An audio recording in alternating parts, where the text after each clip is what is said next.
Hey there, my name is E.W. Buckley, and welcome back to my YouTube channel. Today, I'm going to teach you how to produce backing vocals that hook your listener into your song. We're going to cover 5 techniques today, including how to create stereo doubles that don't sound bad in mono, how to use harmonies to create punctuation, and a lot more. Let's jump right in. I'm a huge proponent of getting the entrances and exits to words and phrases as tight as humanly possible. Your backing vocals are there to support and sit behind your lead vocal, and one of the biggest ways for them to unintentionally draw focus is an early or late entrance or exit. So here's the chorus of my upcoming song, Speaking, which you can pre-save in the description or at the link in this card above.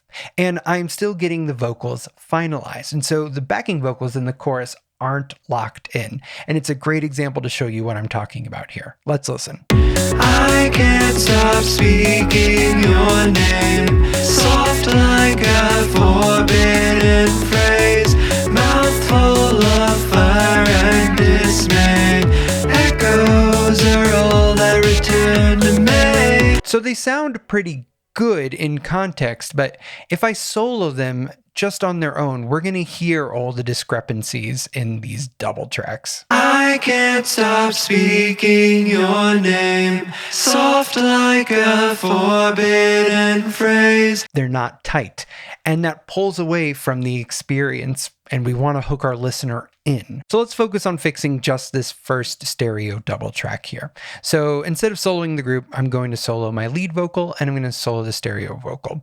And what I'm going to do is I'm going to switch over instead to looking at the clip view here, and I'm going to turn off the grid in my clip view only. And let's kind of zoom in here. And I just want to catch the entrance and the exits of my phrases and to make sure that they feel lined up with my vocal. So I'm nudging this back here, and we can see that it's changing here on the timeline as I am, wiggling it around here. So I'm just catching the first one here. And the reason why I'm taking the grid off is so that I can get ultra precise. And we can see that the end of this phrase is a little long. So I'm going to fix that as well and really get it kind of locked in here, right tight at the end. So now let's listen to just these two. I can't stop speaking your name. Okay, overall it's pretty good. The word stop is off, so I want to fix that. So I like where most everything else is. So I'm going to add a warp marker so that none of this gets moved here. And then I am going to add one warp marker here. And now let me grab this and bring it forward so it's a bit more in line with where this is. And that's also pulling the beginning of this word forward, which is lining it up here nicely. I can't stop speaking your name. So now I'm going to go through and do that for everything else really quickly, and I'll play you the final result.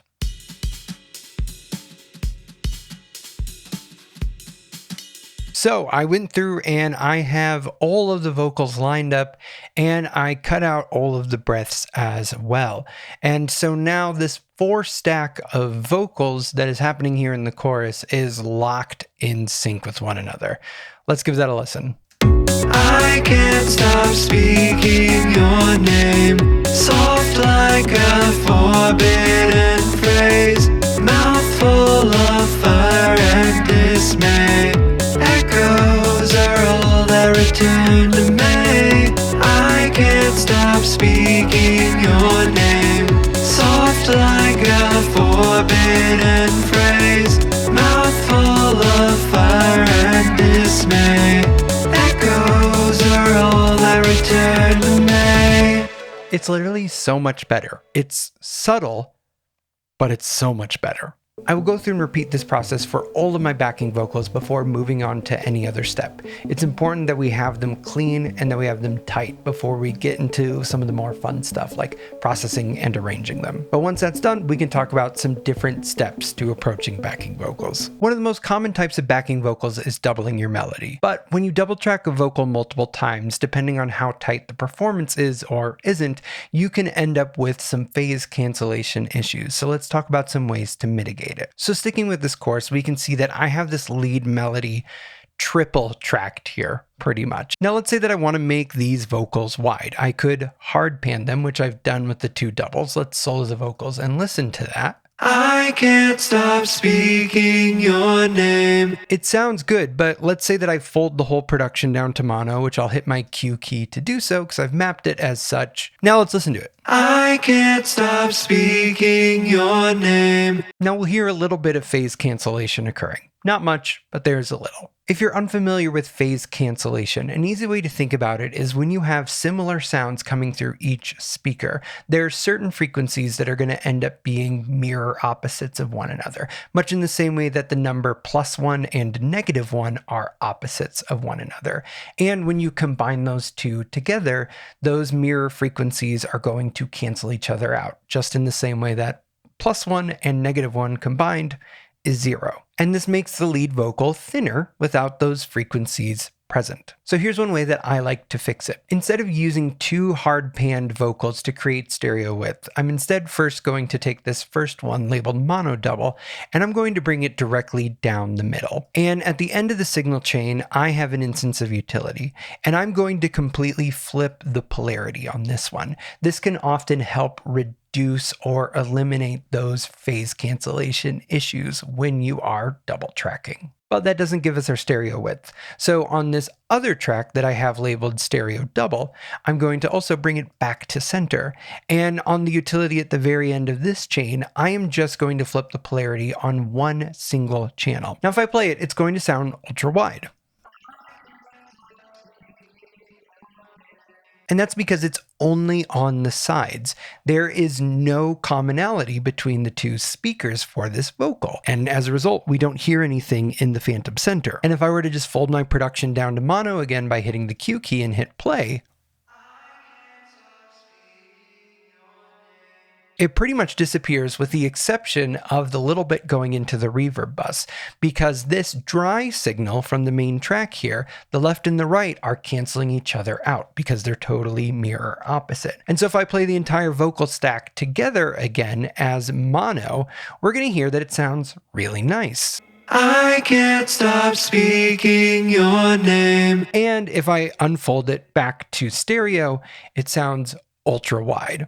I can't stop speaking your name. We get the best of both worlds. We get a really good mono and we get a really good stereo vocal. Let's stay here for now with the chorus because I want to talk about the very close cousin of the double tracked backing vocal, the octave. In addition to this tripling of the melody, I also have another copy of the melody, but an octave higher. There are plenty of ways to achieve an octave double like this. You can, of course, pitch shift it or play with formants, but I'm a really big proponent of singing it an octave higher, even if it doesn't sound perfect. And let me play this octave up harmony for you because it does not sound perfect. I am pushing at the absolute limits of my range here. I can't stop speaking your name, soft like a forbidden phrase. You can hear me working for it, but if I blend it in with everything else, it doesn't jump out. Instead, it just creates extra presence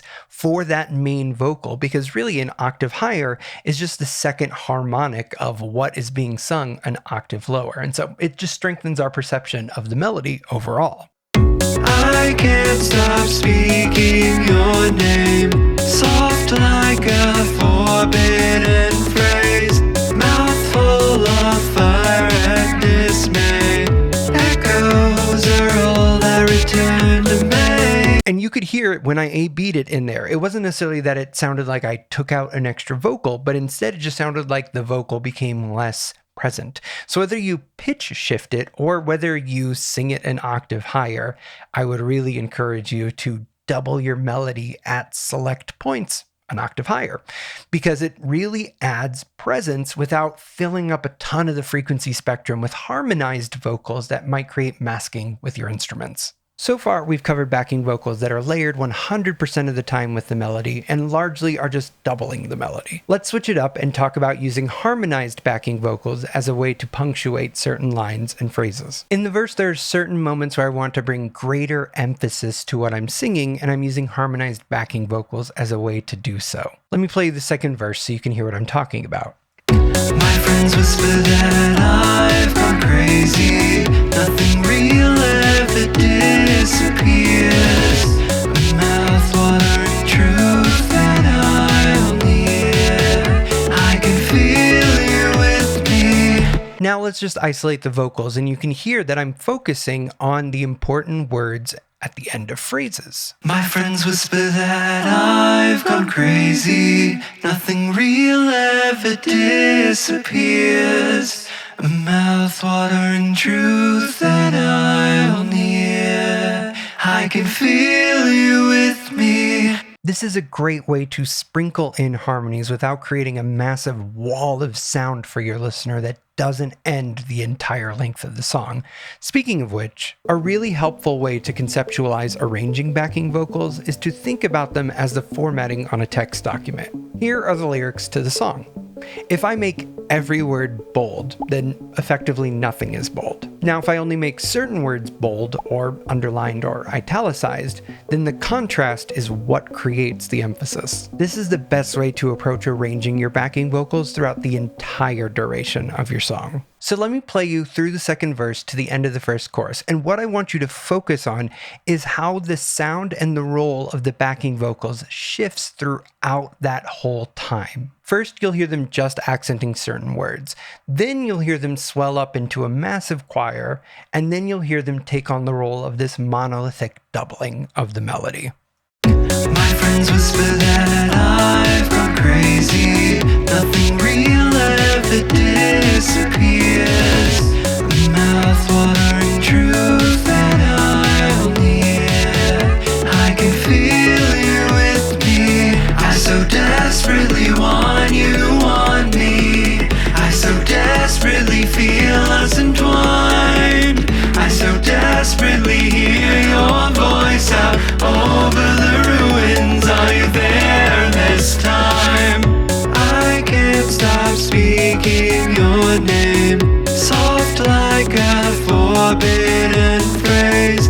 Mouthful of fire and dismay. Echoes are all that return to me. I can't stop speaking your name. Soft like a forbidden phrase.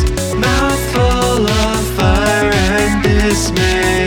Echoes are all that return to me. So to recap, we've covered cleaning up entrances and exits, creating wide stereo vocals, using the octave as a layering tool, using harmonies to create accents and punctuation, and to differentiate the roles that your harmonies play throughout the duration of your song. These 5 techniques will help your backing vocals hook your listener into your song. If you want to watch an in-depth breakdown of the vocal production for this track that includes all the techniques that I couldn't possibly cover in this video, then you should check out the thorough walkthrough of the massive final chorus of this track that I posted for my patrons. It's a great way to support the work that I am doing on this channel. Thank you so much for watching. Please consider liking, subscribing, and leaving a comment. I'm working really hard to grow this channel to 50,000 subscribers by the end of 2026, and it's your support that entirely makes it possible. Till next time.